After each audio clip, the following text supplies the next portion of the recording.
ദൈവത്തിരുനാമത്തിന് മഹത്വമുണ്ടായിരിക്കട്ടെ. പുതിയൊരു പ്രഭാതത്തിൽ തൃപ്പാദം എന്ന പ്രതിദിന പരിപാടിയിലേക്ക് എല്ലാ മാന്യ ശ്രോതാക്കൾക്കും സ്വാഗതം.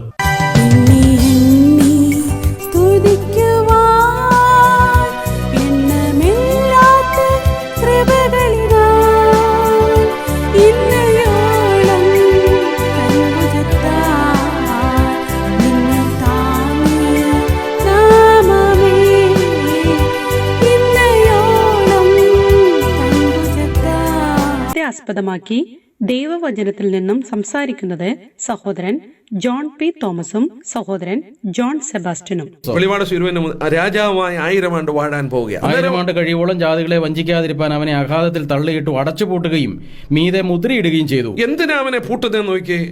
ജാതികളെ, നേഷൻസ് എന്നാ ഇംഗ്ലീഷിൽ വായിക്കുന്നത്. In order not to deceive the nations. അതെവിടെയാ പറഞ്ഞിരിക്കുന്നത്? ആ വാക്യത്തിലുണ്ട്, 3-ാം വാക്യത്തില്. 1000 ആണ്ട് കഴിയോളം 1000 ആണ്ട് ചങ്ങലയിട്ട് 2-ാം വാക്യത്തിലല്ലേ? അല്ല, 3-ാം വാക്യം. 1000 ആണ്ട് കഴിയുവോളം ജാതികളെ വഞ്ചിക്കാതിരിപ്പാൻ. ജാതികളെ വഞ്ചിക്കാതിരിപ്പാൻ. ആ ജാതികൾ എന്ന് പറഞ്ഞിരിക്കുന്ന നേഷൻസ് എന്ന രാജ്യങ്ങളെ കളിപ്പിക്കാതിരിപ്പാൻ. ഇന്ന് അവൻ ചെയ്യുന്നത് 12:9 വഞ്ചിക്കുക. ഒരു കാലത്ത്, ക്ഷമിക്കണം ഞാൻ പറയുമ്പോൾ, റഷ്യയില് കമ്മ്യൂണിസം വന്നു. എന്തിയ കമ്മ്യൂണിസം റഷ്യയില് അസ്തമിച്ചു പോയി. കമ്മ്യൂണിസം കൊണ്ട് പലതും നേടാമെന്ന് കരുതി. വേണ്ട, പാശ്ചാത്യ രാജ്യങ്ങളിലെത്തി സംസ്കാരത്തിന്റെ ഔന്നത്യത്തിൽ ചെന്ന് സമ്പത്ത് വർദ്ധിച്ചാൽ എല്ലാം ഉണ്ടാകുമെന്നുള്ള ധാരണയുണ്ടായി, വിദ്യാഭ്യാസം ഉണ്ടായി. എന്തുകൊണ്ട് അവിടെ ഉള്ള ഒരു ആത്മഹത്യ ചെയ്യുന്നത്? ഭൗതിക സുഖ സൗകര്യങ്ങൾ കൊണ്ട് സ്വർഗം പണിയാമെന്നാ ചിന്തിച്ചത്. അമേരിക്കയിൽ മാത്രം ഇന്ന് 30,000 ആളുകൾ ആത്മഹത്യ ചെയ്യുന്നുണ്ട് ഒരു വർഷം. സ്വിറ്റ്സർലൻഡ് വലിയ ഉന്നമനം ചെന്ന ഒരു രാജ്യമാണ്. അപ്പൊ കമ്മ്യൂണിസത്തിനോ മുതലാളിത്തത്തിനോ ഒരു ഇസങ്ങൾക്കോ ഈ വക കാര്യങ്ങൾക്കോ ഒരു പരിഹാരം വരുത്താൻ കഴിയില്ല. എന്നാൽ ഇവരെ എല്ലാം കബളിപ്പിക്കുകയാണ് ഈ സാത്താൻ. വഞ്ചിക്കുക, മനുഷ്യനെന്ന് മനസ്സിലാക്കാതെ കബളിപ്പിക്കുകയാണല്ലോ, ഭൂതലത്തെ വഞ്ചിക്കുകയാണല്ലോ. അതെ, ആ വഞ്ചനയിൽ അകപ്പെട്ട് കിടക്കുക. നമ്മുടെ ഒരു അഭിപ്രായമല്ല, സാറിന്റെ അഭിപ്രായമല്ല, വിശുദ്ധ വേദപുസ്തകം അങ്ങനെയാ അത് അവതരിപ്പിച്ചിരിക്കുന്നത് അല്ലേ? അങ്ങനെ തന്നെ വ്യക്തമായി മനുഷ്യന് വേദപുസ്തകം വായിച്ചെങ്കിലേ ഇത് മനസ്സിലാവുള്ളൂ. വിശുദ്ധ വേദപുസ്തകം ദൈവത്തിന്റെ വചനമാണ്, ദൈവത്തിന്റെ അരുളപ്പാടാണ്. ദൈവം മനുഷ്യന് ജ്ഞാനം പ്രാപിപ്പാൻ രേഖപ്പെടുത്തി തന്നിരിക്കുകയാണ്. ഇതിലെല്ലാം ഉണ്ട്. ഒരു രാഷ്ട്രത്തെ എങ്ങനെ ഭരിക്കണം, എങ്ങനെ അതിനെ നന്നാക്കിയെടുക്കാം എന്നെല്ലാം ഉണ്ട്. ഇതിൽ നിന്ന് അകന്നു പോകുന്നതാണ് സകല പ്രശ്നങ്ങളുടെ കാരണം. എന്നാൽ മനുഷ്യന്റെ അടിസ്ഥാന കാരണം സാധാരണ ദൂതന്മാരുടെ വഞ്ചനയിൽ അകപ്പെട്ടതാണ്. ഏതെങ്കിലും വഞ്ചനയിൽ അകപ്പെട്ടു. മനുഷ്യന്റെ സകല കാര്യങ്ങളും നോക്കി അവൻ വഞ്ചിക്കപ്പെടുകയാണ്. ഇന്നും വഞ്ചിക്കപ്പെട്ടുകൊണ്ടിരിക്കുക. അപ്പോൾ ഒരു കാര്യം വ്യക്തമാണ്, സാധാരണമുണ്ട്, അവന്റെ ദൂതന്മാരുമുണ്ട്. പ്രേതാത്മാക്കൾ ആയി വരുന്നത് ആര്? ക്രിസ്തു വിശ്വാസികൾക്കുള്ള അദൃശ്യമായ അകമ്പടി സേവകരെ പറ്റി ബൈബിൾ. ദൈവത്തിൽ നിന്നും സാത്താനിൽ നിന്നും വരുന്ന ആത്മാക്കൾ. മരിച്ചുപോയ ശമൂവേൽ പ്രവാചകനുമായി ശൗൽ രാജാവ് സംസാരിച്ചെന്ന് ബൈബിൾ പറയുന്നുണ്ടോ? ഭൂതാത്മാക്കൾ എന്ന് പറയുന്നത് ആരെ പറ്റിയാണ്? എന്നോട് ചോദിച്ച ചോദ്യം അതാണ്. ഈ ഇന്ന് സാത്താൻ എന്തൊക്കെ ഉണ്ടോ? അപ്പോൾ അങ്ങനെയാണെങ്കിൽ ഈ ഇങ്ങനെയുള്ളതായിരിക്കുന്ന സാത്താന്റെ ദൂതന്മാരുണ്ട്, അവരാണ് പ്രേതങ്ങൾ എന്ന് പറയുണ്ടായല്ലോ. മരിച്ചു പോകുന്നവരുടെ ആത്മാവ് സ്വർഗത്തിൽ അല്ലെങ്കിൽ നരകത്തിൽ പോകുന്നുവെന്ന് ദൈവവചനം പഠിപ്പിക്കുന്നുവെന്ന് സാർ കഴിഞ്ഞ ദിവസം പറയുണ്ടായി. അങ്ങനെയാണെങ്കിൽ ഈ പ്രേതമായി പ്രത്യക്ഷപ്പെടുന്നത് മരിച്ച മനുഷ്യന്റെ ആത്മാക്കളാണോ? നമ്മളിപ്പോ പഠിച്ചപ്പോ ശ്രദ്ധിച്ചു, ഇവർ ഫോഷ്കിന്റെ ആത്മാവാണ്, കളിപ്പിക്കുന്നവരാണ്. ഇന്നും ഇതോടുള്ള ബന്ധത്തിൽ മനുഷ്യനെ വഞ്ചിക്കുക സാത്താന്റെ ദൂതന്മാരാണ്. ഇത് മരിച്ചുപോയ, ഫോർ എക്സാമ്പിൾ, അനേകർ പറഞ്ഞു കേട്ടോ, നമ്മുടെ വെല്ലുപ്പിച്ച മരിച്ചുപോയി, തിരിച്ച് വെല്ലുപ്പിച്ചനെ കണ്ടു, വെല്ലുമിച്ചയെ കണ്ടു, സംസാരിച്ചു എന്നൊക്കെ പറയും. വാസ്തവത്തിൽ അവരല്ലത്. പിന്നെ ആരാണ്? അവരെ അനുകരിപ്പാൻ കഴിയുന്ന ഭൂതാത്മാക്കളുണ്ട്, ഭൂതങ്ങളുണ്ട്. അതിനെക്കുറിച്ചും ചിലർ അഭിപ്രായപ്പെടുന്നത്, നമുക്ക് ഓരോ മനുഷ്യ ജീവിതത്തിനും സേവകാത്മാക്കളുണ്ട്, ദൂതന്മാർ. എന്റെ കൂടെ ഒരു ദൂതനുണ്ട്. നമ്മൾ തിരുവനന്തപുരത്തിൽ വായിക്കുന്നുണ്ടല്ലോ, അവരൊക്കെ രക്ഷപ്രാപിപ്പാനുള്ളവരുടെ ദൈവത്തിന്റെ ദൂതന്മാർ ദൈവവിശ്വാസികൾ അല്ലെ ക്രിസ്തു വിശ്വാസികൾക്ക് അവർ അകമ്പടി സേവിക്കുന്നുണ്ട്.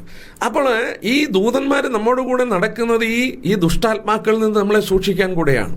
അപ്പൊ നമ്മളെ അതുപോലെ ശ്രദ്ധിക്കുന്ന ദുഷ്ടാത്മാക്കളുണ്ട്. ആ ദുഷ്ടാത്മാക്കൾക്ക് നമ്മുടെ സ്വഭാവം അറിയാം, നമ്മുടെ ശബ്ദമറിയാം. നോക്ക്, അവര് ദൂതന്മാരാണ്.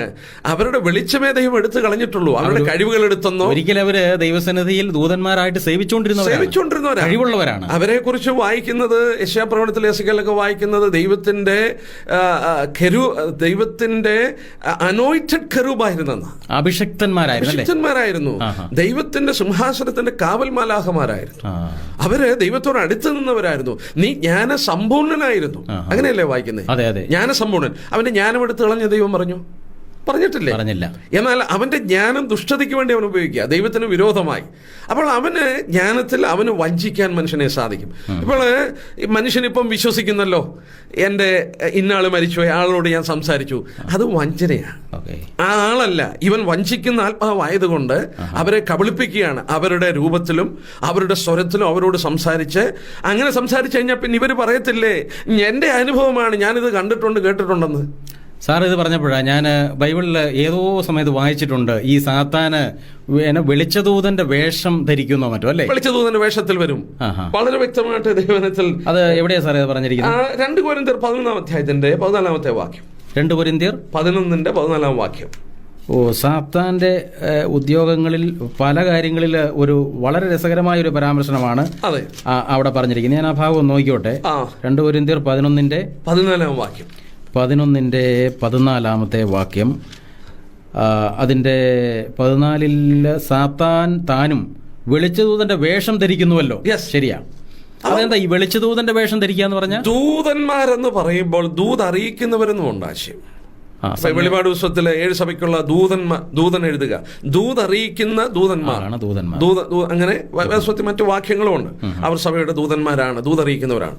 അപ്പോൾ ഈ ദൈവഭക്തന്മാരായ ദൂതറിയിക്കുന്നവരുടെ വേഷം അവർക്ക് എടുക്കാം. ശരി ശരി. മത്തായി 24 ആസ്പദമാക്കി ഒരു ദൈവദാസൻ രേഖപ്പെടുത്തിയത് ഞാൻ വായിക്കുകയുണ്ടായി. ഞാൻ ക്രിസ്തു എന്ന് പറഞ്ഞ് അനേകർ വന്ന് എന്റെ നാമത്തിൽ സംസാരിച്ച് തെറ്റിച്ച് കളയും. കർത്താവ് ക്രിസ്തു അല്ലെന്നല്ല പറയുന്നത്, ഞാൻ ക്രിസ്തു എന്ന് പറയും. യേശു ക്രിസ്തു ആണെന്ന് പറഞ്ഞ് എന്റെ നാമത്തിൽ അനേകരെ തെറ്റിച്ച് കളയും. ആശയം അങ്ങനെ ചിന്തിച്ചോ? ഈ കബളിപ്പിക്കുന്നവർ വന്ന് യേശു ക്രിസ്തു അല്ലെന്നല്ല പറയുന്നത്, യേശു ക്രിസ്തു ആണെന്ന് പറയും. ഞാൻ തന്നെ ക്രിസ്തു എന്ന് പറഞ്ഞ് എന്റെ നാമത്തിൽ വന്ന് പലരെ തെറ്റിച്ച് കളയും. അപ്പൊ അവൻ ക്രിസ്തുവാണെന്നുള്ളത് ഇവർ പറയും, പറഞ്ഞിട്ട് പലരെയും തെറ്റിക്കുക, വഞ്ചിക്കുക. അതാണ് ഇവിടെ വായിക്കുന്നത്. ഈ വെളിച്ചദൂതന്റെ വേഷത്തിൽ വരും. നമുക്ക് ഇതുകൊണ്ടല്ലേ യോഹന്നാൻ പറഞ്ഞത് എല്ലാ ആത്മാക്കളെയും വിശ്വസിക്കരുത്.